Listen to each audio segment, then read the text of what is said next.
ওই যে মুতকাণ্ডের দুদু ভাই আর কি, শামসুজ্জামান দুদু ভাই, অর্থাৎ যিনি মুতিয়া সমগ্র বাংলাদেশ ভাসিয়ে দিতে চেয়েছিলেন, তার বিষয়ে একটি কথা বলবো। তার আগে আরো একটি কথা বলে নেওয়া দরকার, সেটা হচ্ছে গতকাল যে ঈদুল আজহা উদযাপিত হয়েছে বাংলাদেশে, এই উপলক্ষে মাননীয় প্রধানমন্ত্রী জনাব তারেক রহমান তিনি বিভিন্ন জনমানুষের সাথে, সুবিধা বঞ্চিত মানুষের সাথে এবং বিভিন্ন পর্যায়ে যারা গুরুত্বপূর্ণ অবদান রেখেছেন তাদের সাথে তিনি বসে ঈদের শুভেচ্ছা বিনিময় করেছেন, কথা বলেছেন। কিন্তু অত্যন্ত দুঃখজনক হলেও সত্য, যাদের কারণে প্রধানমন্ত্রী আজকে প্রধানমন্ত্রী হতে পেরেছেন, তিনি লন্ডন থেকে বাংলাদেশে আসতে পেরেছেন, নির্বাচন করতে পেরেছেন, বাংলাদেশ পরিচালনা করার সুযোগ পেয়েছেন, এই শহীদদের পরিবারের কারোর সাথে তিনি বসার সুযোগ পান নাই। এরকমই হয়, যারা তাদের জীবন দিয়ে আরেকজনের জন্য জায়গা করে দেন, সুযোগ করে দেন, অপরচুনিটি এনে দেন, যুগে যুগে ইতিহাসে এটাই প্রমাণ করে যে তারা তাদেরকে বেমালুম ভুলে যায়। প্রিয় দর্শক, স্বরাষ্ট্রমন্ত্রীর গোপন তথ্য ফাঁস হয়ে গেল। স্বরাষ্ট্রমন্ত্রী নাকি স্বরাষ্ট্র মন্ত্রণালয়ের পদেই চাননি, তিনি নাকি স্বরাষ্ট্রমন্ত্রী হতেই চাননি। বাংলাদেশ ইসলামী ছাত্র শিবিরের দুই গ্রুপে সংঘর্ষের খবর পাওয়া গেছে সাতক্ষীরা থেকে। এটা অনেকের কাছে অদ্ভুত কাণ্ড লাগছে এবং মিশ্র প্রতিক্রিয়া মিডিয়াগুলো লুফে নিয়েছে এবং সবাই অবাক হচ্ছে এবং আশ্চর্য হচ্ছে। ব্যাপারটা কি? অন্তর্বর্তীকালীন সরকার আমেরিকার সাথে যে চুক্তিটি করেছে, বাণিজ্যিক চুক্তি, এটি আমাদের সাথে আলোচনা করা হয়নি, আমাদের কাউকে জানায়নি। অথচ অন্তর্বর্তীকালীন সরকারের যিনি পররাষ্ট্র উপদেষ্টা ছিলেন, তিনি কিন্তু ঘোষণা করে বলেছিলেন, না এটা তো প্রত্যেকের সাথে আলোচনা করে করা হয়েছে, একটা হাইপ কিন্তু তুলে গিয়েছিলেন। তার মানে কি জামাতের সাথে আলোচনা করা হয়েছে, তখন অন্য কাউকে বাদ দিয়ে জামাতকে ধরা হলো। আপনারা তো জানতেন, আপনারা বললেন না কেন? জামাতের আমি তখন সাংবাদিক সম্মেলনে বললেন না, আমাদেরকে জানানো হয়নি, আমরা জানি না। এইখানে কিন্তু একটা ভয়ঙ্কর ষড়যন্ত্র লুকিয়ে আছে। 3 মাস পর মানুষ ভুলে যাবে, কিন্তু 3 মাস পর বা 6 মাস পর যে তার ফাঁসির আদেশ কার্যকর হবে তার কোনো গ্যারান্টি আমরা দেখছি না। এই জন্যই বারে বারে আমরা বলছিলাম যে জুলাই 16টা পাস করেন, ওইখানে সুপ্রিম কোর্টের আলাদা কমিশন থাকবে। আমি কিসের ভিত্তিতে সরকারকে 7.5% ট্যাক্স দিব একটু বলেন তো? আমি কি সরকারি জমিতে থাকতেছি? সরকার কি আমার বিদ্যুৎ বিল ফ্রি করতেছে? সরকার কি আমার ইন্টারনেট বিল ফ্রি করতেছে? সরকার কি আমার গ্যাস বিল ফ্রি করতেছে? না, ফ্রি করতেছে। তাহলে আমি কি জন্য সরকারকে 7.5% ট্যাক্স দিব? একবার বলেন আপনি। যেই সন্তানকে আপনি চাকরি দিতে পারতেছেন না, যে সন্তানের আপনি কোনো দায়িত্ব দিতে পারতেছেন না, সেই সন্তানের টাকা আপনি কিভাবে দিবেন? কেন দিবেন? আপনার যৌক্তিক একটা কারণ দেখান তো। আপনি এই যে কন্টেন্ট ক্রিয়েটর এবং ফ্রিল্যান্সিং যারা করে, তাদেরকে আপনি কি এমন কাজটা করে দিয়েছেন যাদের কারণে আপনি টাকা নিতেছেন? এই যে আপনি 7.5% আপনি কোন নির্ধারণ করে দিয়েছেন ট্যাক্স দিতে হবে, আপনি কি এমন উন্নতি করছেন ওদের জন্য? দেখান, একটা উন্নতি দেখান, তারপরে নিব আমরা যে উন্নতি করার ফলে আপনি টাকা নিতেছেন। সাতক্ষীরা সীমান্তে বিএসএফ বিজিবি প্রকারান্তরে কোনো কোনো ক্ষেত্রে তাদের সাথে বেইমানিও করে, বিশ্বাসঘাতকতাও করে। প্রধানমন্ত্রীর এই কাজটি করা মোটেই উচিত হয়েছে বলে বিশ্লেষক মহল মনে করছে না, কারণ তার হাজারো কর্মব্যস্ততার ভিতরেও অন্তত কালকের দিনে যারা তাদের সন্তানদেরকে হারিয়েছে, যারা তাদের বুকের রক্ত দিয়ে এই দেশটাকে স্বাধীন করে গেল দ্বিতীয়বারের মতো, তাদের পরিবারের সাথে একটু সময় যদি প্রধানমন্ত্রী দিতেন, এটি তার রাজনৈতিক বিচক্ষণতার পরিচয়ে হতো বলে রাজনৈতিক বিশ্লেষকরা মনে করছে। যাই হোক, প্রধানমন্ত্রী সেটি করেন নাই, হয়তো পরের বার তিনি করবেন। এখন ওই দুদু ভাইয়ের ওই কথায় আমরা ফিরে যাই। দুদু ভাই গত কয়েকদিন আগে এই ঈদের ছুটি হবার পরে জামাতের কর্নেল আব্দুল বাতেন, যিনি বর্তমান ক্রীড়া প্রতিমন্ত্রী আমিনুলের সাথে প্রতিদ্বন্দ্বিতা করে তাকে পরাজিত করে তিনি সেখানে এমপি হয়েছেন, সেই কর্নেল আব্দুল বাতেনের সাথে আমাদের ওই মুতকাণ্ডের দুদু ভাই তিনি একটা টক শোতে গিয়েছিলেন। টক শোতে গিয়ে সেখানে টক শোর বিষয় নির্ধারিত ছিল বাংলাদেশের বর্তমান দুর্নীতি, সুশাসন এবং এই যে সীমাহীন খুন, ধর্ষণ, এইগুলো সম্পর্কে কিভাবে এখান থেকে একটা রিমিডিয়েশন পাওয়া যায়, কিভাবে এখান থেকে ফিরে আসা যায়, এই বিষয়ে একটা আলোচনা ছিল। যথারীতি দুইজন আলোচনা করছিল। আলোচনার এক পর্যায়ে আসলে এই বিষয়ে আলোচনা করতে গেলে বিএনপিকে অনেকটাই বিব্রতকর অবস্থার ভিতরে পড়তে হয়, কারণ বিএনপি এইটা থেকে এখনো পর্যন্ত বের হতে পারে নাই তো বটেই, বরং উপরন্তু আরো অনেক বেশি যেন এই বিষয়গুলো, এই দুর্নীতি, চাঁদাবাজি, সুশাসনের অভাব, তারপরে ধর্ষণের মতো বিষয়গুলোও বিএনপিকে যেন আষ্টে পৃষ্ঠে একেবারে বেঁধে ফেলেছে। যার কারণে যখনই তার রাজনৈতিক প্রতিদ্বন্দ্বী, এখন তো জামাত ইসলাম এনসিপি, এই বিষয়গুলো যখন অ্যাড্রেস করতে যায়, এই বিষয়গুলো যখন তারা তুলে ধরতে যায়, এই যুক্তিগুলো যখন তারা তুলে ধরে, তখন তো আসলে বিএনপির এখানে আর কিচ্ছু বলার থাকে না। তাদের ওইখানে নীরব আত্মসমর্পণ করা ছাড়া কোনো গতান্তর থাকে না, কারণ এটা তো অহরহ চোখের সামনে ঘটছে। আর ঠিক বিএনপি এই মক্ষম সময়টাতেই অন্য একটা ইস্যুকে নিয়ে এসে এই বিষয়টাকে ধামাচাপা দিতেছে। সেটা কি? 71 ইস্যুকে মুহূর্তের ভিতরে ওইখানে 71 ইস্যু সামনে নিয়ে আসে। জামাত হলে তাকে তখন 71-এর পরাজিত শক্তি এইগুলো বলে ঘায়েল করতে চায়, এনসিপি হলেও 71-এর পরাজিত শক্তির সাথে তারা আতাত করেছে এইগুলো বলে ঘায়েল করতে চায়। রাজনৈতিক কৌশলটা কি হয়েছে দেখেছেন? আপনি ধর্ষণ করেন, খুন করেন, চাঁদাবাজি করেন, দুর্নীতি করেন, লুটপাট করেন, কোনো অসুবিধা নেই, যেন সমস্ত অসুবিধা 71-এর পক্ষে থাকলেই এগুলো সব জায়েজ। আচ্ছা, 71-এর পক্ষে এই মুহূর্তে কে নাই বাংলাদেশে বলেন তো? বরং যারা এই 71-এর চেতনা বলে তাদের মুখে ফেনা তুলে ফেলে, গলা ফাটিয়ে ফেলে, এই লোকগুলো মূলত এরা ভারতের দালাল। ভারতের দালাল ছাড়া এরা কিচ্ছু নাই। নাম্বার 1 হচ্ছে ভারতের দালাল, নাম্বার 2 হচ্ছে স্রেফ দুর্নীতিবাজ এবং চাঁদাবাজ। এখন তাদের এই ভারতের দালালিগিরি, দুর্নীতি এবং চাঁদাবাজি, এই কয়েকটা জিনিস ঢাকতে গিয়ে তারা ওইখানে চলে যায়, 71 ইস্যুতে চলে যায়, অন্যজনকে বেকায়দায় ফেলার চেষ্টা করে। চোরের মার বড় গলা, একটা কথা আছে না? এইসব কথা কুজুল দিয়ে টকশো হয় না। না, আমি কি বলতে চাই? এই চুপ করেন। বস না, আমি 71 মিথ্যা না, কি শুনাই? এই 71 মিথ্যা না, 71-এর সারা পাকিস্তানের দালাল। একাত্তর শুনবো। আমি একাত্তরে 100 বার, 1000 বার, লক্ষ বার শুনলাম। পাকিস্তানকে প্রতারণা করতে আসছেন। প্রতারণা আমার। একাত্তর ভালো লাগে না। হ্যাঁ, মুক্তিযুদ্ধ ভালো লাগে না। পাকিস্তান ভালো লাগে। আমার কি একাত্তর ভালো লাগে না? পাকিস্তান তো ভালো। পাকিস্তান প্রশ্নের মধ্যে থাকি। পাকিস্তান আমাদের মেয়েকে ভালো ভালো। আমরা পাকিস্তান আমাদের পাকিস্তানিদের সঙ্গে আমি এখানে বলছি এটা না আমরা প্রশ্ন দেশের স্বাধীনের বাচ্চা। আমরা বলছি 71 সালে 71 একাত্তর আছে কিভাবে এখানে? আরে তা যতদিন বাংলাদেশ থাকবে 71 থাকবে। 71 নিয়ে আসবেন। রাজনীতিবিদ হয়ে গেছে। সবার বড় রাজনীতিবিদ। আমি 71 সালে আমার ডিফেন্স করতে হবে। ভারতের দাল। আমরা প্রশ্ন কর্নেল আব্দুল বাতেন সে তো কর্নেল মানুষ ছিলেন, তিনি তো আর 71-এর বিপক্ষে নন, তিনি মুক্তিযুদ্ধের পক্ষের একজন মানুষ, তিনি সেনাবাহিনীর গর্বিত একজন সদস্য। তাকে যখন ওই কথা বলেছে তখন কর্নেল আব্দুল বাতেন দুদুকে একেবারে টুটি চেপে ধরেছে, মুহূর্তের ভিতরে এমন টুটি চেপে ধরেছে যে আপনি আলোচনা চলছে একটা বিষয়ে, এখানে আপনি কেন 71 টানলেন? 71 এখানে কি হবে? 71 দিয়ে আপনি কি বোঝাতে চাচ্ছেন? আপনি একটা বিষয়কে কোথায় কোথায় 71 টেনে আনেন। বাংলাদেশে কে এই মুহূর্তে 71-এর বিপক্ষে? আপনি 71-এর পক্ষ বিপক্ষ এই বিভাজন টেনে 17 বছর শেখ হাসিনা দেশটাকে গোলামীর রাজ্যে পরিণত করেছিল, ভারতের কাছে দেশটাকে বিক্রি করে দিয়েছিল। আপনি এখন সেই বিষয়গুলো সামনে আনছেন, মানুষের বর্তমান সমস্যার সমাধান করতে না পেরে বর্তমানের হাজারো সমস্যা জিয়ে রেখে আপনি 71-কে সামনে নিয়ে আসেন। 71 এখানে কি 71 প্রাসঙ্গিক ছিল? দুদুভাই তো কর্নেল আব্দুল বাতেনের এই যুক্তির কাছে এখানেও তিনি হেরে গেলেন। হেরে যেয়ে তিনি তো রীতিমতো এবার মুতে দিলেন, একেবারে মুতি ভাষায় দিলেন। কিভাবে ভাসালেন? মুহূর্তের ভিতরে সে তার রাগ নিয়ন্ত্রণ করতে না পেরে, কন্ট্রোল না করতে পেরে আব্দুল বাতেনের উপরে তিনি খেপে গেলেন এবং সেখানে রীতিমতো গালিগালাজ পর্যন্ত করলেন।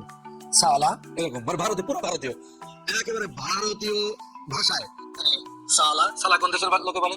ভারতের লোক বলে।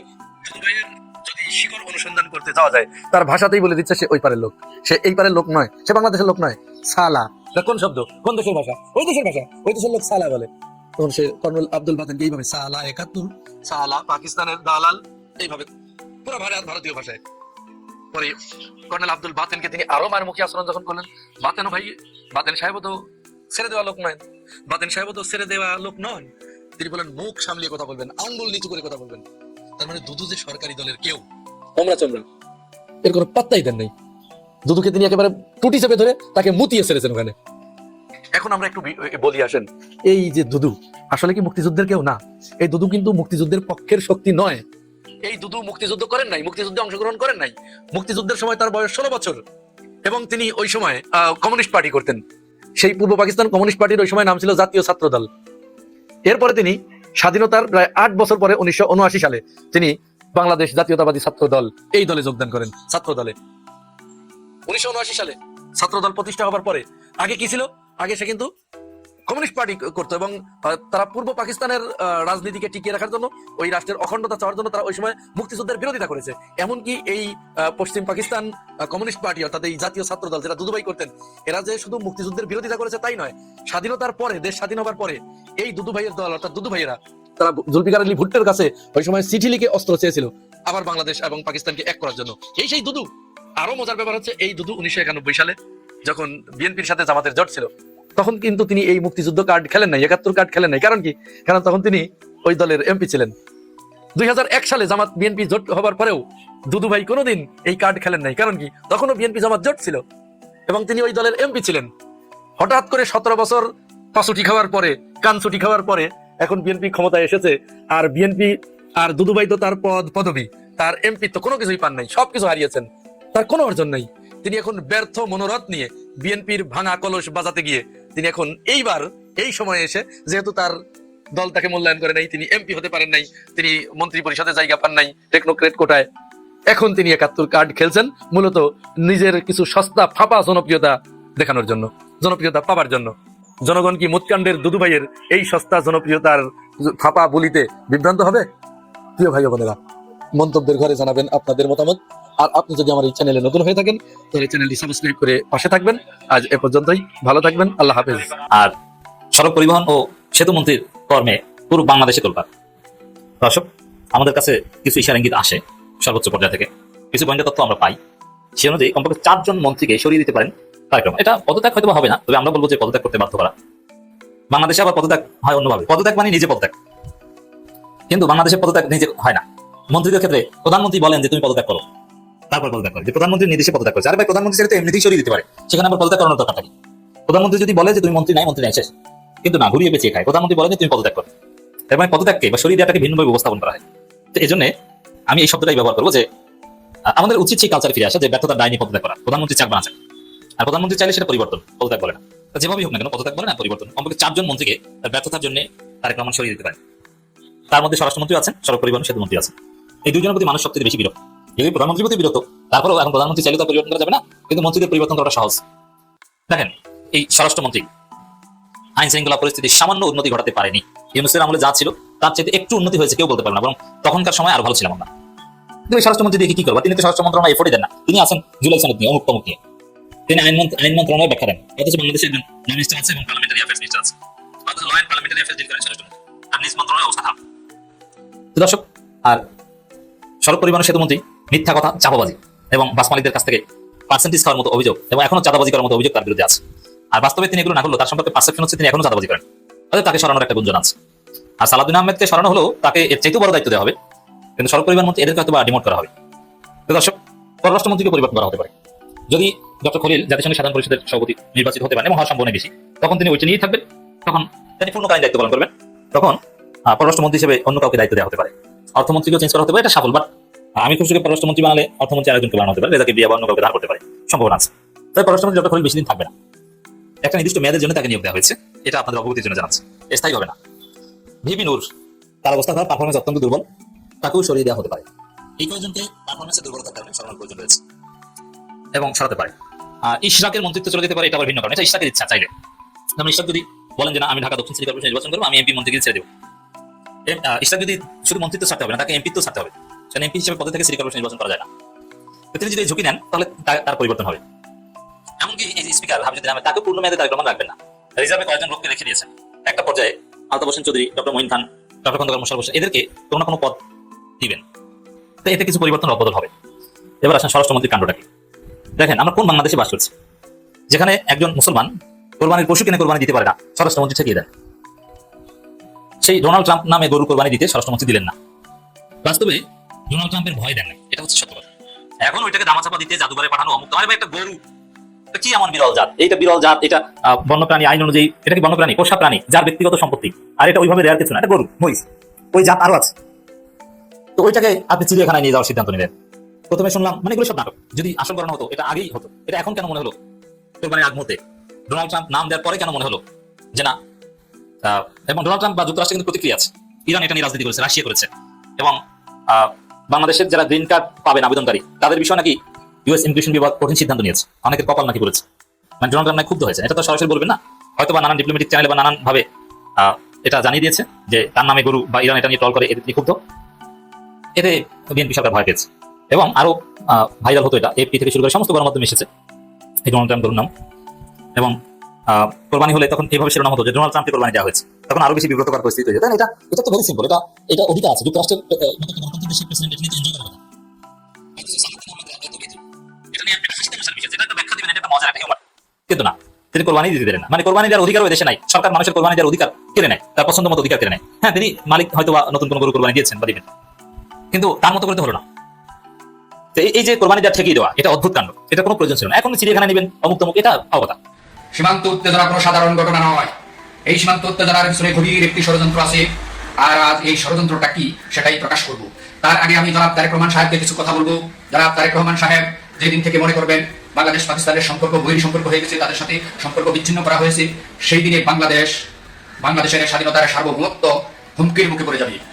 আজ বাংলাদেশে যে ষড়যন্ত্র এবং চক্রান্ত চলছে, আর এই ষড়যন্ত্র সীমান্ত উত্তেজনার মাধ্যমে তারা সফল করতে চায়।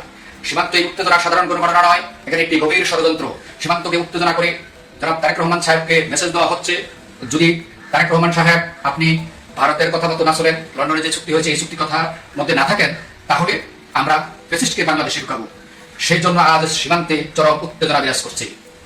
জনাব তারেক রহমান সাহেব, আপনি যদি তাদের এই ষড়যন্ত্রে পা দেন, তাহলে আপনাকে কঠিন মূল্য দিতে হবে। তাই আমি বিনীতভাবে অনুরোধ করব, আপনি পাকিস্তানের সাথে সুসম্পর্ক গড়ে তুলুন, সামরিক চুক্তি করুন, যেভাবে সৌদি এবং পাকিস্তান করেছিল। এইভাবে যদি বাংলাদেশের সামরিক চুক্তি হয়, তাহলে বাংলাদেশের সার্বভৌমত্ব অক্ষুণ্ণ থাকবে। আর যদি পাকিস্তানের সাথে বৈরী সম্পর্ক করা হয় তাহলে বাংলাদেশের সার্বভৌমত্ব ঝুঁকিপূর্ণ অবস্থায় থাকবে। যেই কোনো মুহূর্তে এই আগ্রাসী শক্তি আমাদের এই স্বাধীনতার সার্বভৌমত্বকে তারা বিলুপ্ত করে দিতে চাইবে। তাই আমি বিনীতভাবে অনুরোধ করব, আপনি তাদের কোনো বাতে পা দিলেন না।